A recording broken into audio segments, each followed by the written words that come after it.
നമ്മൾ സാധാരണ കരടികളെ പറ്റി കണ്ടിട്ടും കേട്ടിട്ടുമൊക്കെ ഉണ്ടാവും. ശരീരം മുഴുവൻ രോമങ്ങൾ കൊണ്ട് നിറഞ്ഞതും അതുപോലെ തവിട്ടോ അല്ലെങ്കിൽ കറുപ്പോ നിറത്തിലായിരിക്കും കാണപ്പെടുന്നത്. എന്നാൽ ഇന്ന് നമ്മളൊരു വെറൈറ്റി കരടിയെ പറ്റിയാണ് നോക്കാൻ പോകുന്നത്. ഇങ്ങനെയുള്ള വെറൈറ്റി ജീവികളെ അറിയണമെന്ന് നിങ്ങൾക്ക് താല്പര്യമില്ലേ? അറിയാൻ വേണ്ടി ഈ ചാനൽ ഇപ്പോൾ തന്നെ സബ്സ്ക്രൈബ് ചെയ്യുക. അതുപോലെ വീഡിയോ ഇഷ്ടമാണെങ്കിൽ ലൈക്കും കൂടെ ചെയ്യണേ. ഇന്ന് നമ്മൾ പറയാൻ പോകുന്ന വെറൈറ്റി കരടിയാണ് സ്പെക്ടക്കിൾ ബിയർ. എന്നാ ഇനി അവനെപ്പറ്റി നോക്കിയാലോ. സ്പെക്ടക്കിൾ ബിയർ ഇതിനെ കാണുമ്പോഴും ഇതിൻ്റെ പേരിലും തന്നെയുണ്ട്. കണ്ണിന് ചുറ്റുമുള്ള കറുപ്പ് കാരണമാണ് ഇതിന് സ്പെക്ടക്കിൾ ബിയർ എന്ന് പേര് വീണത്.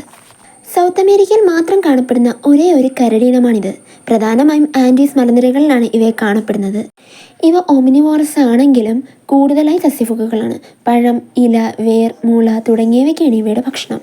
ചിലപ്പോഴൊക്കെ ചെറിയ ജീവികളെയും പക്ഷികളെയും ഭക്ഷിക്കുന്നു. വനനശീകരണം, വേട്ടയാടൽ, ആവാസസ്ഥലം നഷ്ടം കാരണമൊക്കെ ഇവ പ്രധാന ഭീഷണികൾ നേരിടുന്നവയാണ്. അതുകൊണ്ട് തന്നെ IUCN റെഡ് ലിസ്റ്റിൽ ഇവയെ ഉൾപ്പെടുത്തിയിട്ടുണ്ട്.